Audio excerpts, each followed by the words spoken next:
Before we start the video, quick announcement. You can join for just $10 and gain access to my server, which includes notes, weekly lessons, and more. Your support helps fund thumbnails, editing, and other content. Jazakumullah khair. Now, let's get back to the video. When the guy comes to him and he calls Jesus good, it's not saying that Jesus isn't saying that I'm not God, or he's not saying that I'm not good. He's saying, why are you coming to me and calling me good if only the Father's good? If you admit that I'm good, then you admit that I am God. That's what he's saying. Right. So you're saying it's like a form of rhetoric he's using, right? Mm-hmm. Okay. I think you're familiar with that too. Yeah. So I'll give you multiple reasons why that's false. Okay? Go ahead. So the first reason is we're going to take it step by step. Mhm. First reason is let's put Mark 10. The first thing is that after Jesus says no one is good except God alone, he then tells him to follow the commandments, and then the man stops calling him good. So he understood from Jesus' words that he's saying, do not call me good in a literal sense. He's not just using rhetoric. That's the first thing. And Jesus never corrects him on this. Okay, that's the first thing. The second thing is the people who wrote Matthew, the scribes who wrote Matthew, found this so problematic, they actually changed the question. Let me show you. Go ahead. So the question was, why do you call me good, correct? Yeah. Okay. Read this. Mm-hmm. Why do you ask me about what is good? Is that the same question? No, it is not. It's not. Okay. Wait, Now where is this in the Bible? This is in Matthew 19, Matthew 17. 19. Yeah, different Okay. interpretation.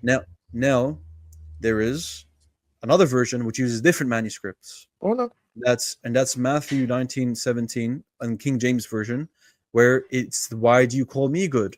So what do you find here? You find, and it says in the footnote as well, by the way, why do you ask me about what is good in other manuscripts? Basically, that's what it's saying, right? But the other manuscripts is wrong. But you got to think, why are the scribes changing the question? Obviously, because it's problematic. Because Luke and Mark, they both say, why do you call me good? Then in Matthew, you have a mix of manuscripts. Some say, why do you call me good? Some that say, why do you ask me about what is good? So that's the second thing. Now, the third thing that's going to evidence, so the second thing is the scribes find it problematic. So they changed it. The third thing is going to be, this is the most damaging of all. Really, if it was just this, it would be sufficient. But I gave you some evidences before I give you the finishing blow. So we have the early church fathers. They come before our earliest manuscript of Mark 10:18. The earliest manuscript of Mark 10:18 comes in at around the 4th century. These early church fathers, or writers, not all of them are church fathers, they cite this passage as, why do you call me good? Only my Father is good. Only God the Father is good. Or they say only one is good, God the Father. They always include Father in their citation. I'll give you one. Justin Martyr. Here we go. Justin Martyr says, for when on earth he acted in the very same manner, in answer to one who addressed him as good master, why do you call me good? One is good, my Father who is in heaven. That's one. You have Irenaeus as well. He quotes it as the same thing. So he cites it as, why do you call me good? There is one who is good, the Father in the heavens. Okay. That's two. I can keep going. I can give you about five early church fathers that all cited it as, why do you call me good? Only one is good, the Father in the heavens. Okay, so there's three reasons I gave you just now. The man himself understood Jesus as saying, don't call me good, and he stopped calling him good, and Jesus never corrected him. The second thing is the scribes changed it in Matthew because they thought it was problematic. And the third thing is that the early church fathers always cited it early on, before Nicaea. They always cited it as no one is good but the Father. So you need to rethink your position on that. And really, Yeah. go ahead. Yeah. So you bring up the difference in Matthew and Mark, right? And you pose Matthew's as problematic because it's different from both the church fathers and Mark, correct? No. Yeah, go ahead. No. Okay. Where's the confusion? Okay. So can you tell me? I gave you three arguments just now on why your interpretation doesn't work. Can you tell me the arguments? Because they changed they changed Matthew, correct? They made it different. That's one. Because he stopped calling Jesus good. Yeah, and Jesus doesn't correct him. Yep, that's the third one. And remind me of the church father one. The third one is whenever the church fathers cite it, 5 church fathers I can give you, or 5 at least church writers you would consider. All of them cite the passage as only the Father, or only one is good, the Father. Your interpretation is saying, no. When he says God, he's referencing, Jesus calling himself God, or referencing the Trinity. No. In context, because the church fathers are citing it as one who is good, the Father, that apparent reading is clearly Jesus is denying his own goodness and reserving that title of being the ultimate good to the Father. Go ahead. Yeah. Can you pull up that Church Fathers one more time? No worries. I'll give you all of them. I'll give you all of them Yeah, with go the ahead. references. Yeah, go ahead. Okay. He confessed that God is truly good, saying, "Why do you call me good? There's only one who's good, the Father in the heavens." That's Irenaeus. That's in Against Heresies, book 1, chapter 20. Mm-hmm. Okay. The other one I gave you from Justin Martyr, about the Father being only good. This is from Dialogue with Trifar, chapter 101. Can I Pull up. ask you a question real quick? Go ahead. Yeah, where do you draw your evidence for Mark not coming until the 4th century? Let me ask. Oh my God. I just told you I'm not saying that. And you said you understood. You told me that you said that you're not citing your evidence for Mark coming in the No. 4th century. And I said, I did that? just got Yeah, go ahead. whatever you want to name You yourself. can call me both. It's whatever. Okay. I told you just now that I'm not making the claim Mark or started in the 4th century. It was written No, first in the 4th yes, century. yeah. I'm saying that our earliest manuscript of Mark 10:18 comes from the 4th century. Yeah, I understand that. I understand that what you're saying. Yes. So what are you asking then? You're saying that the first manuscript of Mark that we have comes from the 4th century. No, I'm not. Then what do you? Listen. Wait. I think Jack, you can't be that Yes. slow. Listen. Go ahead. The earliest manuscript of Mark 10:18 comes Mark from the 4th 10:18. century. Am I saying that's the earliest manuscript of Mark? No. I understand the difference. Okay. Neither am I saying that Mark originated from the 4th century. I understand. Okay. Not that. Okay. Now, the response I gave you, you understood. The 2 points you told me, I clarified the early church father point, and you wanted all the citations. I gave you 2. Okay, you can relook at the stream afterwards. Okay. Yeah. So here we go. Here's Tertullian. Tertullian, he's not a church father because he became a heretic, but I'm not sure if this is before he became a heretic. But the point is, he cites it, and he's still like an early source that interprets it as being the father. So here it is, and people do say he's a Trinitarian, by the way. So yeah, there you go. So against Marcion, book 4, chapter 36, Tertullian says, "But who is this good God? There is," he says, "none but one. It is not as if he had shown us that one of 2 gods was supremely good, but he expressly asserts that there's one only good God. Who is the only good? Because he is the only God. Now, undoubtedly, he is the good God who sends rain on the just and the unjust." Now, Matthew 5:45 says explicitly, this person that Tertullian is saying is this good God. The Father sends the rain. Father. Yeah. Yes, exactly. The Father. Okay. So, okay. If you pull that back up real quick. Pull that back up real quick. Okay. Here we go. Yeah. This one? Yeah. So he cites. Oh, no. The other one. Yeah. Appreciate it. Okay. And then there's 2 more, by the way. So there's you can get to those if you like. Yes, I don't have it here with me right now, but Hippolytus does cite it that way. I can get it up for you in a second. Okay. Give me a second. I'll pull up. Oh yes. Sorry, there is. Origin cites it that way. My bad. It was from his sense of that goodness that he answered him who addressed the only begotten with the words "good master," and said, "Why do you call me good? One is good. Sorry, none is good but one, God the Father." So this is Origen's work, the commentary on the Gospel of John, book 1, chapter 40. It says explicitly that the one good here is the Father. Okay, and then the last one is Hippolytus. Let me pull up this video because I don't have the reference on my server. I should be adding it soon. So this will be the last citation. Now, while I'm pulling it up, so what's your thoughts? I'm gonna let you finish your whole claim. I'm not gonna say anything. However, these things that you're bringing up, the last church father citation, I actually see no correlation between the two. And when Jesus refers to the Father, you also have to, bring in the divine limitations that set on the human body of Jesus Christ. But throwing that completely out the window, he also you're does, changing. Wait! You're changing your response now. Your response wasn't the human nature. Your response was. Was it really? Yeah, your response was it's a rhetorical question. It was rhetoric. Yeah. I still hold to that claim as well. Yes, it was rhetoric. Okay. So why are you referencing the human nature? Because it also plays a part too. When I'm telling you as a whole, whenever he references the Father, No. Is the human nature the ultimate good? Is the human nature the ultimate good? What do you mean by that question?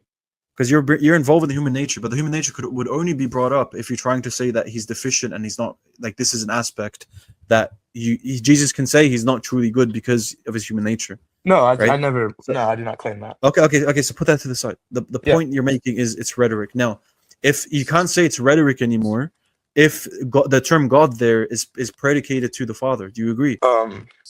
It's like I'll give you an example. I'll give you an example, Scott.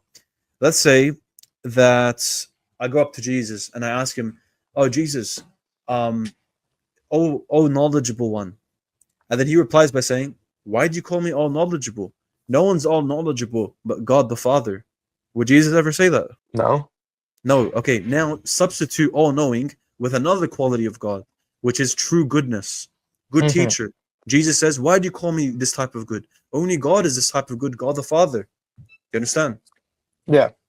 Okay, so So this proves the Trinity. yeah. So here's the thing. At the time that Jesus was walking around, we can both agree that the people that were necessarily coming up to him and asking questions didn't necessarily believe him to be God at that point in time. Yes. The only God that they Yeah, knew was the Jewish God, the Father. Correct. yeah. Jesus himself didn't even think of himself to be God. Yeah, That's not the question I asked. We can get onto both. that Yeah, later, but yeah. that's not the question I I'm asked. telling I'm telling you both. Yeah. Oh, okay. So would it then make sense for Jesus to then say, with the form of rhetoric, to also reference the Father, the one that they believed in at that So time, so you're that they telling were me familiar Jesus. with? So you're telling me Jesus is using rhetoric by denying being God. Is that what you're saying? No, I'm saying that Okay. he's using rhetoric to appeal to the person he's talking to. So what's the purpose of the rhetoric here? Because the people at that time believed that there was one God. Well, that there still is one God, but they believed that there was one aspect of God, God the Father, right?